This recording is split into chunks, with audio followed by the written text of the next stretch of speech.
Welcome to Creative Tourism, Museums as a Muse at Bridges 2024 by Rare India. Firstly, I'd like to thank founder partner Shobha Rudra for inviting Avid Learning and giving us the opportunity to collaborate and partner on this topic that is very important and very close to my heart and our curatorial philosophy at Avid Learning.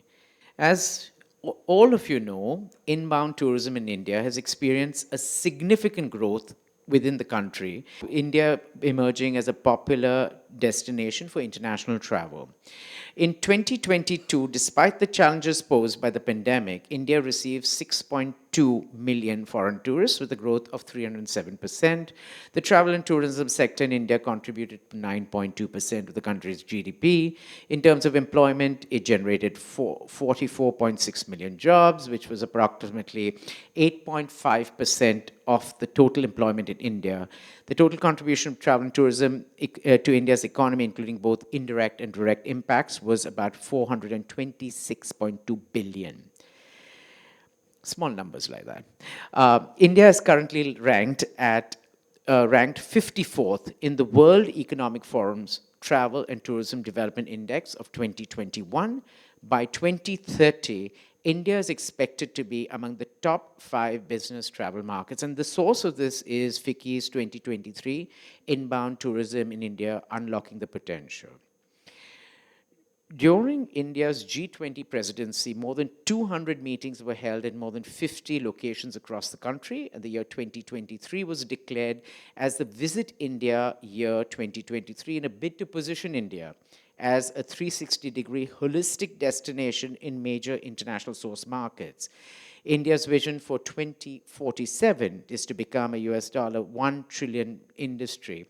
To achieve this goal, the government has formulated draft strategies for national tourism policy and is diversifying tourism offerings by exploring new and unique tourism products such as cultural and heritage tourism, adventure tourism, ecotourism, and wellness tourism. Coming to the topic at hand, creative tourism. Creative tourism was first time defined in 2000 by Richard and Raymonds, emphasizing the significance of creativity in planning and development of cultural tourism. Creative tourism offers a new way of redesigning the cultural landscape, including festivals, cultural routes, museums, and heritage, to have an interactive role and a more engaging experience, so to be co-created with visitors and the local population. Pine and Gilmore in 1998 elaborated on their idea of the experience economy, the notion of consumers, including tourists, in search of emotionally satisfying, memorable, personal experiences. The creative tourism is a convergence of tourism and creative economy, generating knowledge-based creative activities that link producers, consumers, and places by using technology, talents, skills to generate meaningful, intangible cultural products and creative components and experiences. Again, coming back to the main topic at hand, museums as the muse. Today, museums are a lot more than repositories of artifacts and forgotten histories. They're archives, places of research, places of reflection, and have become the cradle of future development, incorporating the best of STEM to encourage and explore critical thought and provoke deeper reasoning and ensure enthralling experiences for our visitors. They are living participants and an extension of our culture and ourselves. According to some global museum stats, there are approximately 104,000 museums worldwide, according to the 2021 UNESCO report. 61% are distributed across Western Europe, North America, 1/3 of all organizations in the United States. 8,842 museums were a direct result of the pandemic. There are about 446 private museums for modern and contemporary art currently opened around the world.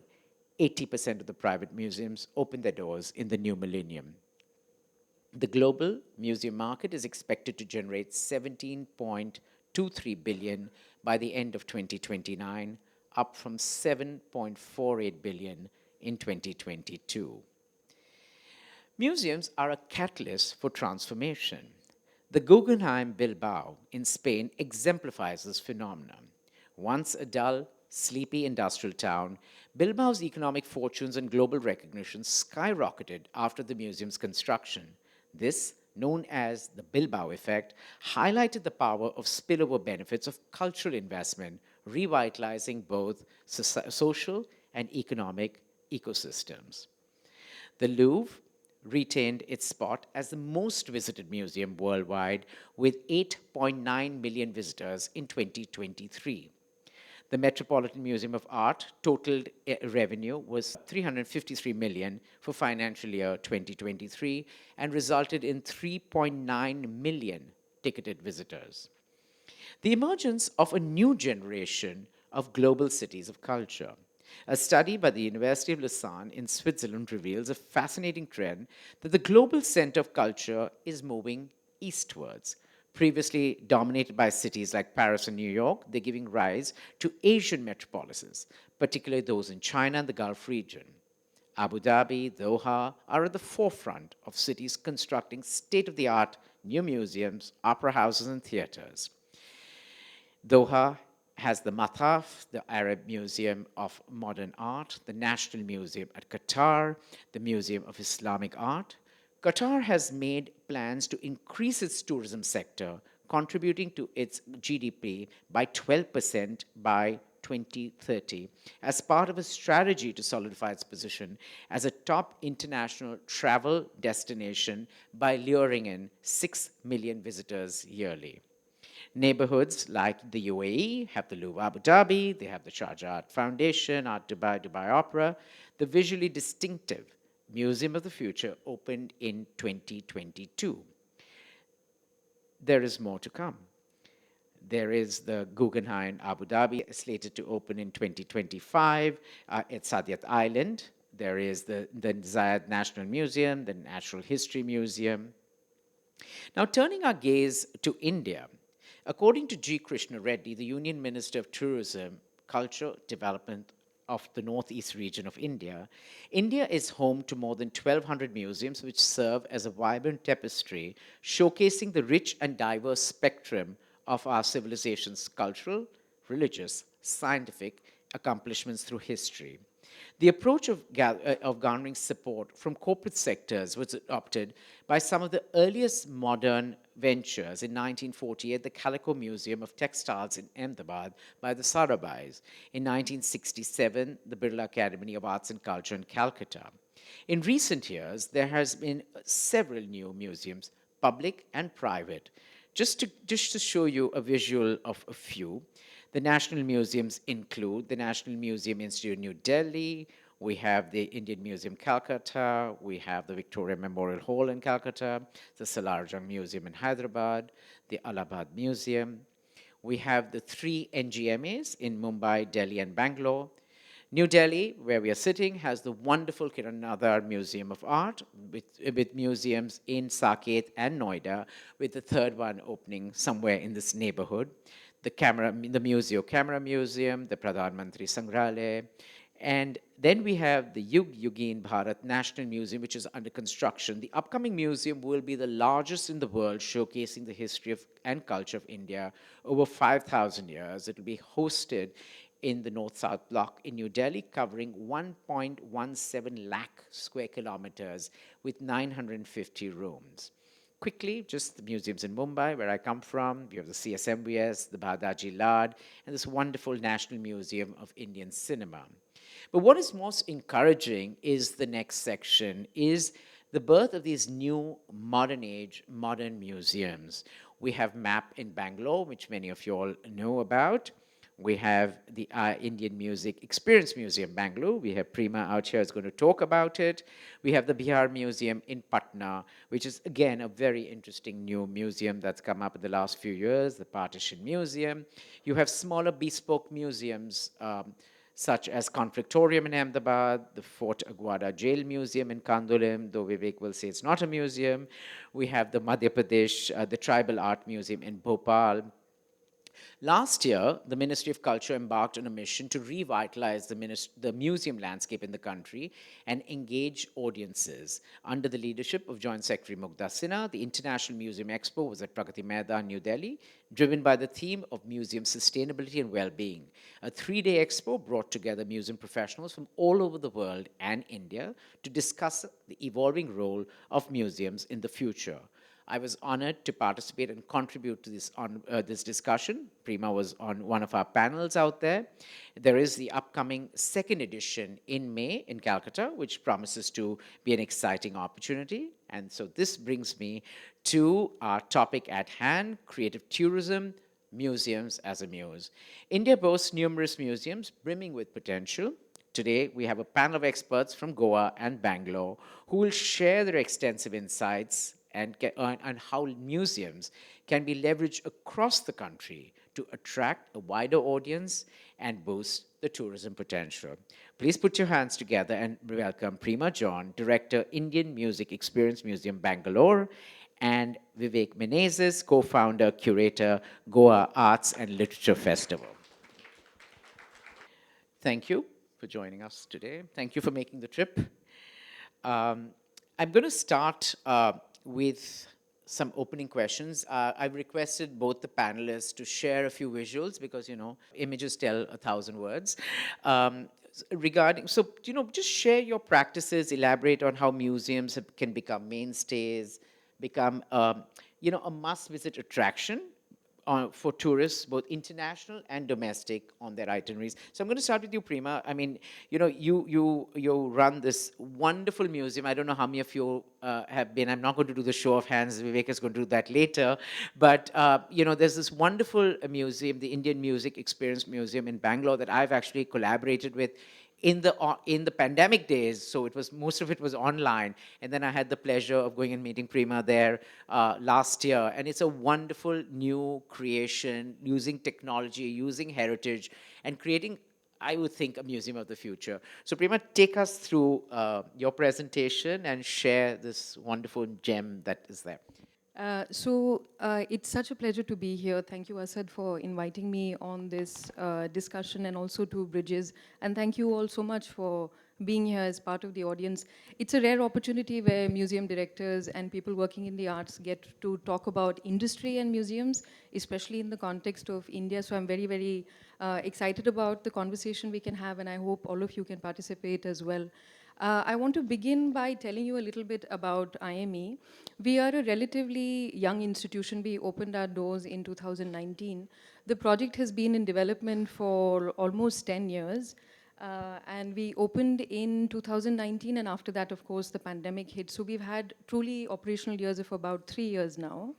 The Indian Music Experience Museum is a museum that looks at the history and development of music in India. It's the only institution of its kind that does this. It's also a rare museum because there's not many museums that you see that are focused on performing arts. You usually see visual arts museums. So music museums around the world are quite rare. The origins of the museum are with our founder chairman, who is the chairman also of the Brigade Group. It's a private museum, and the Brigade Group is a developer group based out of Bangalore. And he had seen the Grammy Museum in LA, and also the Museum of Pop, which used to be called the Jimi Hendrix Museum in America. And he wanted to set up a music institution in India. Because India has a very, very rich history of music, and there's no space like this. So the idea was that it took us 10 years to build the space, of course, to raise the funds, and also to encapsulate this wide history that has innumerable forms in it, whether it's folk, tribal, contemporary art, Carnatic music. And we now are open and a fully functional museum. I want to show you a quick video of the museum to give you a sense of the kind of space we are. You have to understand we're located in Bangalore city, which is considered the technological hub of the country. So instead of doing a traditional visual arts two-dimensional space museum, we decided to do a digital-based museum. So it's an interactive forward museum, which is looking at storyboards, and we're able to have a lot more depth in information than would be possible in a traditional format.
the museum, as you can see, has been built from ground up as a museum space. We have about 9 galleries at the museum, and we're spread across 50,000 square foot of space. We also have a cafeteria and a very large museum store. This is to give you a sense of why visitors would come and how much time they would spend in a space like IME. The architecture for the building has been done by a local Bangalore-based architecture firm, but the design has been done by Gallagher and Gallagher Associates, considered one of the foremost designers in terms of museum design in the world. In terms of the kind of work that we do, our work is spread across 5 verticals. This also gives us access to very many different kinds of communities who become part of our larger museum community. We do a lot of community outreach work. We also work with people from neurodivergent communities. We also work with children from socially disadvantaged backgrounds, because inclusion and diversity are one of the pillars on which IME has been built. Education, we also have a learning center. Apart from having all the other spaces that we have at the museum, we also have a school which actually has music and dance classes. We have about 200 students enrolled in that space. So a museum, as Asad was saying, is not just a space where people come and go. It's also a space where you build culture, where you have repositories of culture. They hold culture. And therefore, it's also important to build the next generation of cultural practitioners, connoisseurs, patrons, which is what the Learning Center and education enables us to do. We also do a lot of public programs, conservation and exhibition activities. For all of you who travel, and I'm sure you all do, when you go to a different city, especially when you travel internationally, if you're going back to New York, if you're going back to London, why do you keep going back to the same exhibitions and the spaces? It's the new special exhibitions that they do every year. These could be annual, these could be biannual. So that becomes a big, important part of the kind of institution a museum is. The exhibits at IME are very interactive. It's not a staid, run-of-the-mill museum. It's a very accessible space. It has been designed in this way very, very attentively. So people don't feel overpowered or overwhelmed when they come into the space. They feel like it's a space they can access. They can access information at the level they want. It's not just for one particular type of audience, it's for every kind of audience member. We do a ton of live performances as well, because there's only so much I can speak about music, and there's only so much I can read about music. You have to experience it. It is a lived live experience. So we do about 4 a month, and then many festivals as well, which I'll speak about. We also do workshops, specialist workshops. This is Aditi Ramesh, or Diti as she is known. She did a lyric and songwriting workshop organized by my youth advisory board. I have an advisory board of young people who work with us as well. And experiences, the lady you see in the last picture is Aruna Sairam, a legendary Carnatic musician, and you're seeing her in a classroom environment at IME, which you never do. You don't get to access these legends in this way, and that are the kind of experiences we're able to give our audiences and communities. This is one of the exhibitions that we curated in the month of in the year of 2022. This was looking at birds, ecology, and music. So talking about different aspects of how the environment, nature, and music is connected. This enabled us to have, we had about 4,000, 5,000 visitors just for the exhibition, and about 40 public programs. This also helped us get a lot more people to come back, repeat visitors to the museum. Annual music festivals. All of you know Bangalore is not just a tech city, but also a music city. And a lot of people wonder, I have wondered, why is it known as a music city, apart from, of course, the wonderful concerts the city holds. So we've started an annual music festival called Many Musics, One City, which is exploring different aspects of Bangalore's music history, from classical to contemporary to rock to rap and many other genres. And this we do as part of a larger festival that happens in Bangalore called the Unboxing BLR, which started last year, which I believe and I know will drive cultural tourism into the city of Bangalore. We all come together for these 10 days to curate programs around different aspects of culture. We also do a lot of tailored interactions for corporates, for visitors, tourists coming into the city. If they get in touch with us, in advance. We curate special experiences for them. That's an image of a shadow puppetry workshop from Kerala. These artists had come to do a workshop with a Google research team, which had visited the museum. So we do projects like this to enable different kinds of experiences for different types of audiences. In terms of tourism and how we are connected to the tourist network in the city, it's very important for us to be listed on some of these websites. This is still how India works. In terms of tourism and the connection with museums, it's not as advanced as one would hope. Asad mentioned many statistics. It doesn't work at the same way, especially in a city like Bangalore. It does to some extent in cities like Delhi. So here you can see we're listed on the Karnataka tourism website. We're also consistently been on the top 5 of the TripAdvisor list, which a lot of international tourists especially look to. And we've also won consistently the People's Choice Award for #1 place to visit in Bangalore city. Google reviews, these kind of things help us in getting visitors into our space. These are some visitor reviews. The top one is from the Hindi journalist Ravish Kumar, who visited early last year. And I know we don't have too much time, but I would have loved to read the comment in Hindi because he writes in Hindi. But he talks about how IME is an important, significant cultural space which the city is going to be identified with in the coming years. So these kind of visits enable us and help us in getting the word out about the institution. As I mentioned, we're also connected to a larger corporate group called the Brigade Group, and one of the verticals that we work in is hospitality, which is directly connected to tourism, of course. But we haven't been able to connect the two, the cultural intervention that Brigade Group has done and the hospitality, which is part of our work as well. And that is what I'm hoping to be able to do in the coming year. We are not just based in Bangalore, we're also based in Mysore and Hyderabad as well. So I'm hoping to leverage this network as well for IME. That's a quick overview. Thank you. Thank you, Prema. Are you all in Google Arts and Culture? Absolutely. Yeah. We have about 6 exhibitions up on Google Arts and Culture. Wonderful. And she had mentioned the birdsong exhibit, and they had it's a wonderful exhibit. But besides 6,000 people plus coming to the museum, they had a wonderful program online which Avid was part of, and we had done a couple of very interesting birds in photography, birds in textiles, and bird songs, which I think Anish Pradhan did. Yes. So it's taking the programming also to a larger audience that doesn't even belong to Bangalore, may not have even visited, but just spreading the word. I'm going to turn to Vivek.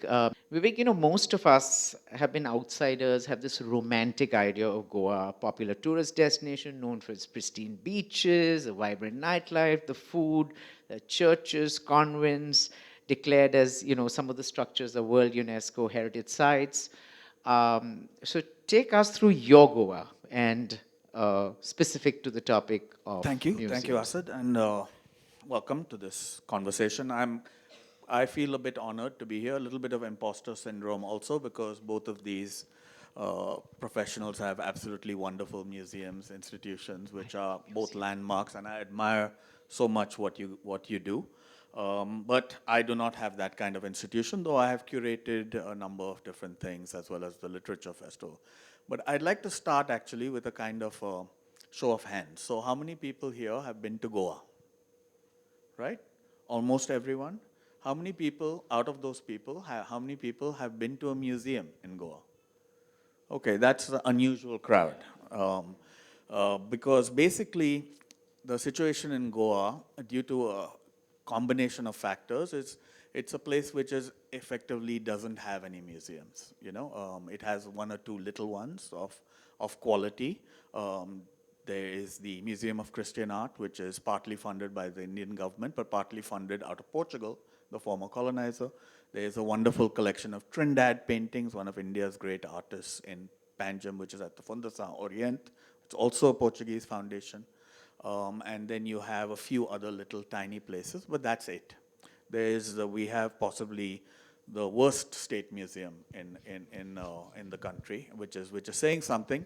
And there's also an absence of museum goers. So the average person out of 100 people who come to Goa, maybe one will want to go. We have an outstanding representation here, but generally in an audience of 500 or 400, there will be 5 people who've been to a museum, which means 1 out of 100 people come to Goa.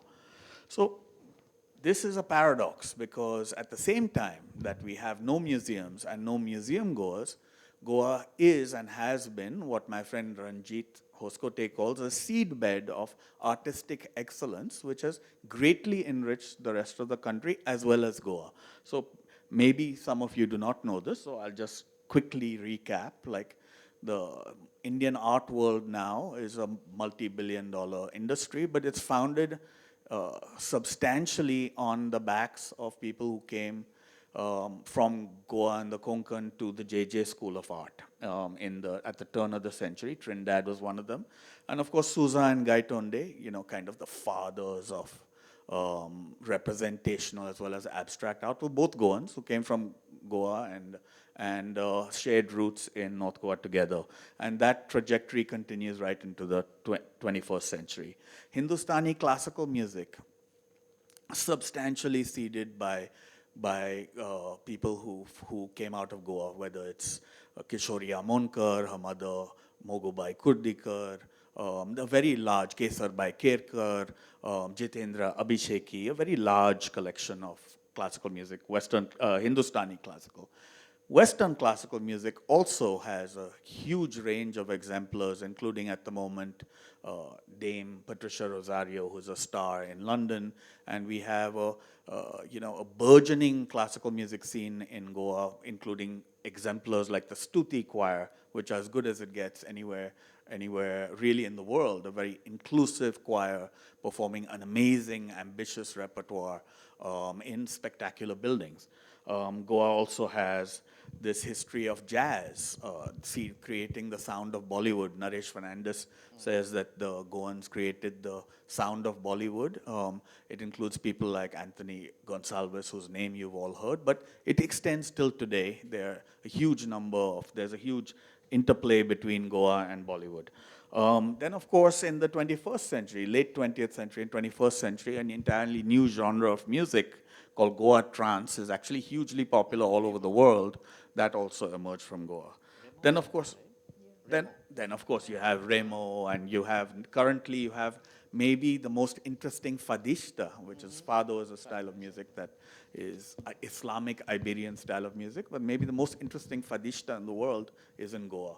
Her name is Sonia Shirsat, and there's a whole school of fadishtas rising in her wake, if you like. There's, of course, the architectural heritage. We have to talk about the architectural heritage, which goes back as far as 1,000 years, but certainly in the colonial encounter, you have this marvelous vernacular, which is often mislabeled in this part of India as Portuguese house. There are no houses like that in Portugal. But you have this architecture, which is a Goan architecture, which is also quite marvelous and worth paying attention to. Then, of course, you have the landscape and the biodiversity. Goa spills into the Western Ghats from the sea, so you have this extraordinary Western Ghats biosphere, which has tremendous riches there also. And you have also the history. It's a crucible of globalization. A lot of things happened first in Goa, and they continue to happen. For instance, the culinary aspect of it, I think increasingly Goa is living up to the hype as being, the food destination of the country, perhaps even the region. So all of these things are there. In this tremendous abundance, we don't have museums and we don't have museum goers. So what do? We do a number of things, I think, and this is maybe I will show some of the slides. So over the years, Goa has become a staging ground for a lot of different events. One of them is the Serendipity Arts Festival, which comes in and out of Goa. So there are many wonderful things about the Serendipity Arts Festival. I have been a curator 3 times. But one of the interesting things about the Serendipity Arts Festival, which may be a little problematic also, is that every year a convoy of trucks comes from Delhi to Goa and sets up the festival, and millions of dollars are spent. And then at the end of the festival, the trucks are packed up again and they return to Delhi, and very little is left on the ground. So that's something to consider.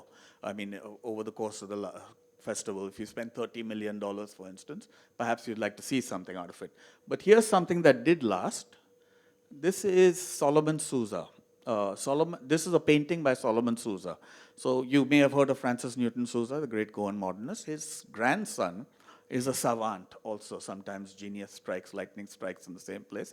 He's a very brilliant artist who paints icons. He is most famous for a huge work that he's done, does hundreds of these icons in a market in Jerusalem, which is where he lives with his family. But he came to Goa, and as part of our curation, one of the things we did is we effectively museumized walls in Panjim as well as Saligaon, the village where he comes from. This is the first work he did. When we discovered he was 26 at the time, he really is a kind of a genius. He channels the kind of person who he's going to be painting and does this very quickly. This is an iconic figure named Sakrula. This is the poet Eunice D'Souza, also in the village of Saligaon. Eunice D'Souza is one of the great modern poets. She was from Bombay. This is Dilip Sardesai, the great cricketer of Goan origin, who is also the father of Rajdeep Sardesai. These were all painted, each one was painted in a day on a giant wall with no preparation whatsoever, just two spray cans. And learning about the person half an hour before. So it's really something what this guy did. This is a person I'm particularly proud of because this is someone the state would never have memorialized. Her name is Sita Valles, and she's one of many freedom fighters of Goan origin who took part in the freedom struggles in Africa. So Sita Valles is a renowned Marxist. She was martyred actually in Angola. But she's kind of our Che Guevara figure, a very bold, outspoken freedom fighter, rebel. So we painted her there. This is Percival Noronha, who is a famous kind of heritage activist. This is painted in an area which has become super popular with Indian tourists, and there's actually a backlash. It's one of the first places in India where there's a big backlash against Instagrammers because hundreds of them pour into this area, put their feet up on the walls, kind of make a ruckus. So this whole area now has signs saying you shouldn't take photographs. Of course, it prevents no one. But Percival Noronha, this is an example of, unfortunately, the fragility of doing this kind of cultural work because this has been painted over, which is a masterpiece. Ironically, the Goa Tourism Department uses it in ads, just saying that this is where you should visit, but they're the ones who painted it over. This is another one I'm very proud of. This is a renowned, her name is Mary Rebello, I think, but she's the only Indian to represent India in both, at the Asian Games and the Olympics. She did it both in hockey as well as in sprints. And at the Asian Games, she won gold in one and silver in the other. This is a woman who's been petitioning for about 15, 20 years to get a Padma Shri. One has to apply in that way. She's never received it, but this is one that, but we memorialized her and she was very happy about it. This is the great artist Angelo da Fonseca, who is a Shanti Niketan exemplar. This is another one that has been painted over by the state, unfortunately. This is a great poet, and his name is Vishnu Surya Wagh. I loved this artwork very much, but alas, it is gone. This is another thing that happens in Goa, right? So we don't have museums, but we have beautiful old buildings. This is a church where we have a tremendous choir tradition. So all through the state, you can have wonderful modern music experiences in these kinds of buildings. And we have the emergence of the Stuti choir. And this is another thing that we started to do. This was done, another of my curations for Serendipity. This is another artist named Nishant Saldana, who has repurposed one of the city statues, the mermaid, as kind of an icon for Panjim, and those are all native flowers around it. So these are some of the things we can do. So Goa does present an absolute hotbed of cultural activity and excellence, but it's doing so in a curious way where there are no suitable institutions, and there aren't actually people demanding it. Right. Thank you for that, Vivek. So what do you mean when you actually said this, the formidable, fabled Sunshine State has fallen in popularity among high-spending tourists?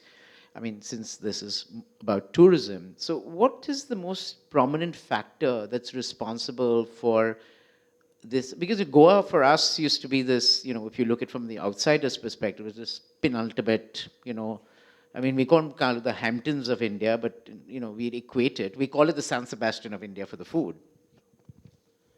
I think it's a complicated picture which has changed dramatically. The trends were already there, but it's changed dramatically post-pandemic, when there's this phenomenon of something like revenge tourism, where people feel like I've been cooped up for a very long time, so I'm going to Goa and I'm going to blow off steam, and I don't care, about anyone else in this picture. So there has been a kind of a vulgarization, a crassness, also a kind of brutality towards both the environment as well as the social structure, which is causing, so it's for the first time the famously laid back Goans are quite irate about it. In fact, one of our ministers got into a big scrap over with the Haryana chief minister right before the pandemic, or maybe a little bit before the pandemic, where he said, we don't want that kind of. There was a famous video of someone urinating out of a bus window as he went by Miramar. So he was like, we don't want this kind of scum. Let them take it back to Haryana. I'm sorry to say that here, but in this, so close to Haryana. But so the minister, they got very irate about it. But so it is a complicated picture. The interesting thing about Goa, though, is that there has been a massive expansion in budget tourism, but the high end, what you might want to call the high end, has remained stable in that. It may be drowned out a little bit, but those people are still there, which explains the proliferation of these very ambitious restaurants. Thank you for that. Prima, I'm just going to go back to the IME's part of the Indian Museum Against Climate Change, an initiative for a growing global movement of cultural institutions taking the lead in creating a regenerative future that protects the planet. Sustainable tourism is the cornerstone of a vibrant travel sector, and it has to coexist harmoniously with the nature and culture. What is the strategic framework for museums prioritizing sustainability, and how are museums fostering a culture of sustainability? So museums are actually some of the oldest civil society institutions that have existed in the world. Perhaps even before some of the more known universities in the world. So they are not just repositories of culture, but they're also very, very important institutions that actually in some way dictate civic life. So the responsibility is much larger than being an entertainment center, and that's a responsibility that us museum institutions are taking far, far more seriously now. And IMAC is the initiative you mentioned. In all of our cities, Bangalore as well, you all must know the massive water crisis that is happening in the city now. And I'm happy to say that we at the museum at IME have been rainwater harvesting from about 2016 onwards. And we also do wastewater treatment. We also don't use any plastic at the premises. It's not allowed. We also do composting, which we've been doing for about 5 years. We, in fact, sell our compost. That's the amount of compost that we're able to collect. So as much as possible, we're doing what we can. But I also have to be honest and frank that to set up a bricks and mortar institution does require electricity, does require water. So there are resources that we are tapping into. We're trying to, in some way, balance that out with these kind of initiatives. And for all of us museum institutions, it's a huge, huge responsibility. And my hope is that in the next 4 to 5 years that IME can become a fully solar powered institution as well. We had done this panel for Avid. It's part of a series like I have sustainably now called the Green Museum. And it was very encouraging to see. We had obviously the CSMVS in Mumbai, the Chhatrapati Shivaji Vastu Sangrahalaya is a green museum. And what they've done from using a heritage structure, making it a green museum, and also wonderful cases of new museums we built. In fact, the Bihar Museum, we had the architect and it's great to see that these new structures they're building are actually in that stream. Vivek, I'm going to go back to you. I know we spoke a little bit about food, but in the beginning of 2001, the Thailand government made a concerted effort to raise the profile of the nation's cuisine. It's often acknowledged as the foundation of gastro diplomacy. And according to the World Food Travel Association, 53% of people choose their travel destinations based on food. And I mean, I know lots of friends who want to go to Goa just to eat, right? I mean, so, and you have in Goa located in Kandolim, all about alcohol, a museum that houses century-old glass vats and bottles of distilling equipment from India and the world. So how is Goa's, I mean, can the rest of India take a chapter from Goa of how they've leveraged? Because I don't think this has been a focused strategy of food or gastrotourism, or is it, No, it's like everything else about Goa, it's not because of the intent of the government that this movement has happened. But it is true. There are well, I'm always envious of Thailand, Korea, countries which have put their muscle behind. I mean, Thailand literally has funded Thai restaurants all over the world, and Korea is doing something very similar with Korean food. Kids all over the world want to eat Korean food because of Hallyu, this Korean wave that is part of the government's diplomacy. So that's not happened in Goa. What has happened in Goa is that you have this large number of moneyed travelers, and you have the desire. There's this belief that you can, which is realistic, that you can sample the world. India is kind of like, for foreigners, Goa is kind of India light, and for Indians, Goa is like a window to the world. So you have had, I think, the presence of a few. There was almost an accident that happened around 20 years ago, when you have the presence of a few pioneering, brilliant chefs. One of whom is Bomra, Jap of Bomra's, who's poor guy who passed opened away. maybe the best Burmese restaurant in the world in Goa. And you also had La Plage, which is extraordinary beach restaurant where you eat French food on the coconuts. And then, of course, you have Goa's own global food traditions, which are complex and interesting, which tie in a whole bunch of different places. But again, post-pandemic, there's been just an explosion. So for a long time, I was a skeptic about it. I mean, people like, I'm not going to name the names. They're all household names in Delhi. No, but people like, passing opinions about how Goa is becoming super trendy based on a few five-star restaurants, or what they can get free more often. So now I won't name uh, that famous editor. Maybe later in the evening you can corner him into naming. But I mean, so this hype was not really justified in my view. Though the food, you should not ever eat a mediocre meal in Goa. The quality is there. Pandemic and post-pandemic, it's exploded, and a good part of this is because a number of chefs who were working in other parts of the world have relocated to Goa. So I've just filed a piece on an extraordinary French restaurant that has opened in Panjim. That's very unusual to have someone cooking old-fashioned French food. And next to it, you have Larder and Folk, which is an absolutely brilliant cafe opened by a woman who went to the Culinary Institute of America. So there's kind of sometimes lightning does strike. It's happened in Goa, and a number of chefs in the, let's say, very specifically 29 to 32 age group, who all grew up together, have opened these amazing new restaurants, many of them creating modern food that's interpreting local ingredients. So for the first time, the hype really is justified. Helping tourism. Yes. And Rima, we mentioned about the International Museum Expo of 23. You were on my panel, Transcending Boundaries, where we looked at new age museums and founders and directors like yourselves, doing interesting stuff, pushing the envelope to put that particular city on the map.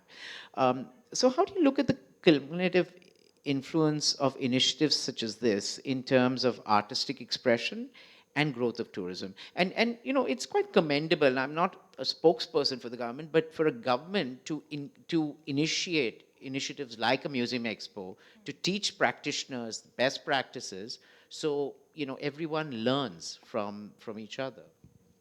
No, absolutely. I completely agree with you. And for those of us who were there last year for the Ministry of Culture's Museum Expo, it was a absolutely new experience. We've been in this industry for 15, 20 years.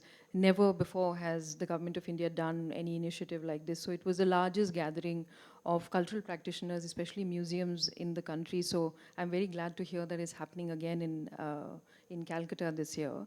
A culture, I think, much like the economy is seeing quite a bit of expansion. There's culture being leveraged in very, very different ways. And there's a wave of new museums and private institutions that are coming up all over the country, and Bangalore being a big part of that as well. Just in the last 3 to 5 years, there are so many new cultural spaces that have come up. And it is important for any city, any major city, especially like Bangalore, which is a new city emerging, to have a very, very vibrant cultural landscape. And institutions help build that kind of landscape. So just in Bangalore now, you will see the IME, the MAP, Rang Shankara has been there for many years. There's a new museum on startups that's coming up. And the Science Gallery, which has just opened up its formal, larger space late last year. These institutions help build a cultural space for the citizens of the city, and in that way also enable cultural practice and artistic expression. But I'm just jumping from my flow. But according to the Museum Tourism Market Outlook report released by Future Markets Insight, museum tourism is expected to reach 20 billion in 2022. It was 20 billion in 22. It's expected to reach 35 billion by 2030. 32. As a director of a leading new age kind of museum, how do you stay relevant? How do you keep pushing the envelope? Because, these school museums, we have a few of them in Bombay. You go there once and you're done. I mean, why am I going back again? So how do you keep getting visitors in, and how do you also increase the non-local, I'm not saying international, but even people from Delhi and Bombay coming to Bangalore to go to IME? Uh, Firstly, I just want to address the figures that you mentioned. I think are dollar figures. Yeah, because these figures don't exist for a country like India, but the amount of revenue that museums and cultural experiences can generate is enormous. And that's a potential that has not been tapped into properly at all, especially in India. But with visitors coming in, what Vivek was talking about Goa, there isn't a museum going culture. Even in India, it's a resurgence of a museum going culture, because these are new kinds of institutions, because museum as a concept came into India as a colonial legacy, and it remains a colonial legacy. It's this new wave post-liberalization with private collections coming up, private enterprises, companies wanting to set up museums, that you see this wave of new private museums in the country. And to answer your question of how do you get people to keep coming back, it's a challenge that all museum directors in institutions face. But like the concept of collaboration. See, when you go to New York, you can buy a Yes, museum pass. You can go to the exactly. Met, you can go to Yeah. MoMA, you can go here, Yeah. there, you buy. So Yeah. you have this, I mean, y'all are, according to me, the new culture capital as far as museums go, with these Yeah. new cutting edge museums. Yeah.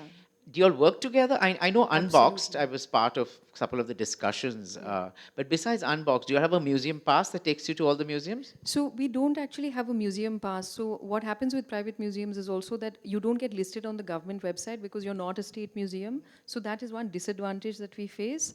But as practitioners in the field and as cultural institutions, we all collaborate. So whether it's the Bangalore International Center, whether it's MAP, whether it's Rang Shankara, Science Gallery, all of us collaborate. And what you also have to understand that we're trying to build cultural capital, not just for tourists coming into the city, but also for the community. And Bangalore is a very, very large city. It's almost or just a little bigger than Delhi is. So if I'm doing an event on one side of town, we actually collaborate and do the same event on the other side of town, because we happen to be in one end of town and the other institution happens to be at the other end of town. And to host one program for 150, 200 people, we feel it would be better if we do it over 2 days and host it at different times, and both institutions get to garner a new kind of audience coming into our spaces. So we absolutely do collaborate and don't see each other as rivals in any way. Your Unboxed, I think, is a very interesting concept. Ravi was at our conference in Bombay and he talked about it. And Mumbai has something called the Mumbai Festival, which is again backed by the Ministry of Tourism, trying to garner tourism in Mumbai, getting the whole city to come together, including the marathon, Kalagor Arts Festival. I did stuff at the Opera House. It was interesting to see everything coming under one umbrella, but I don't know if it's too much at one point of time versus having it spread through the year. But Vivek, I'm going to go back to you talking about the Goa Arts and Literature Festival that you co-founded, you're the co-curator. It's been around since 2010, volunteer-driven, non-profit. What has been some of the biggest challenges and learnings, and how has, in the area of audience engagement, and how have you observed the shift of the demographics of the audiences coming to these festivals? Great question. I think that the audiences have shifted. One of the advantages of starting when we did, which is a long time ago, is that we basically grew our own audience from young people. And the young people who came as students now are diehard regulars at our festival. Also, I think there's really an unlimited desire for high quality engagement with ideas, really. And if you can continually do that and bring unusual people, we have some unusual factors with the Goa Arts and Literature Festival in that we've not just grown our audience, but we've also grown audiences that didn't exist before in Goa. So, for instance, when we started our festival because we realized that the great Konkani writer Damodar Mauzo and myself, we part of Goa Writers Group, we realized that very, very quickly the publishing world was coalescing in Delhi. This happened only about 20 years ago. Previously it was scattered, but with the entry of multinationals, it was coalescing in Delhi, and there was a kind of an emerging Delhi consensus about what's good, what's bad, who are the writers to watch, who are not, and most of them are from Delhi. And we found that us in Goa were being completely ignored. Damodar Mouse was a great writer, for instance, and you're never being invited to any of these festivals. So we had the flash, which proved to be correct, that not only were we not being invited, but we will never be invited. So we started a festival for those people who are effectively being excluded from this Delhi consensus, and that included writers of the Northeast, writers from Bangladesh, Pakistan, Sri Lanka, because we have these, Nepal, we have these deep cultural connections, as well as entire genres like poetry in English and other languages, translations, graphic novels. So we doubled down on those things, those areas. And so new audiences have been built for them. So people like Mamang Dai or Robin Gangom have got huge followings in Goa now. And it's been a wonderful back and forth. So our festival is a little bit unique in that sense. But the young audiences that we have, now a number of people are coming into Goa for these kinds of events. So we are getting cultural tourists. The International Film Festival gets thousands of people. A good half of them come from Kerala, but the remainder half comes from around the world and India. Serendipity has done a phenomenal job of bringing people in, and every cultural practitioner in India, it seems, wants to come for Serendipity, or has been to Serendipity, or will come for Serendipity. And other events like this. Of course, there's also music festivals like Sunburn and others. These draw in thousands of young people. There was Think. Think, when it started, was absolutely phenomenal. We'd never seen anything like it. Everyone who you wanted to meet or read about in the world came for Think. So there are these amazing things, and I think you are seeing. The great news in India is that you're seeing a very engaged new traveler, and we are seeing large numbers of them from cities like Bangalore and Bombay who are educated. They've got some international experience. They're sensitive. They're looking for cultural. So we don't have museums, but we have curated walks. I'm a member of the Goa Heritage Action Group, which does walk festivals. They're always fully subscribed. That means if you have a walk in Panjim, whatever the capacity is, that many young people show up for that. We have other wonderful things also, like you mentioned the Alcohol Museum, but there's something quite unique in India, which is called Kazulo, which is started by my friend Hansel Vaz, where you go and you see how Feni is made. Feni is still pot distilled in like mezcal. So he treats it like mezcal, and you sit in a spring and you sample different kinds of food with a tasting. So the paradox in Goa is that you do have some of the highest quality, I think, tourism experiences that any tourist can have, but they're a little bit drowned out by this kind of white noise of casinos and and hedonism and things like that, which so that's the case in Goa. Just so I know, in the interest of time, I'm going to start wrapping up. This week I read some very interesting articles on the museum space. In fact, the Adani Group is supporting a green energy gallery in the Science Museum in London. At Tiffany's in New York, there's an exhibition of creativity of culture using, priceless pieces of art are incorporated with the jewelry, creating a shopping experience, but also making it a museum-like experience where you don't have to pay the ticket price of the Met or the MoMA, but you get into Tiffany's, have a glass of bubbly, and watch art and maybe steal a piece of jewelry. But so what are some of the, interesting best practices? As I was going to quote you on something you had said early last year about there is not a single place for Goan art or Goan art or heritage in a museum setting in Goa. But what are some of the best? We like to future gaze and be optimistic, is my personal opinion. For both of y'all, some of the best practices one can include to put Goa, to put Bangalore on that tourism map. Because, tourism at the end of it is bringing revenue, which is support, and with the arts and culture, it's supporting the creative economy, which is the most important part. And as soon as people realize, most of us who work on it realize that it exists, but it has to be amplified, is it does support, it does bring in money, it does support. You see what happens in Durga Puja. There's a report that has been put out by FICCI and the West Bengal government of the revenue that is generated by Durga Puja. So what best practices, ideas, pie in the sky, wishful thinking can you all share as closing comments for the future of museums as a muse to generate tourism? I think in the case of Bangalore, this is not so much, wishful thinking. It's thankfully already happening for the city. Uh, I'm also from Delhi and Bombay, so just a disclaimer. And I've seen this happen for cities like Delhi and Bombay as well. But, Bangalore is doing it in a new way. And that is what is so exciting for us as practitioners, to be in Bangalore and to see this new wave. And there is the potential of doing it differently and doing it in a far more focused and in a way that people and communities and especially visitors and audiences can actually become part of that process. So one big way forward for us is to firstly set up quality institutions to give people quality experiences. They need to be not only, of value for the cities, but also for the countries and for the larger world community. And also collaboration. I can't emphasize this enough. We all need to work together to not just set up new institutions. I think we also need to revive some of the older institutions, which are actually fantastic spaces.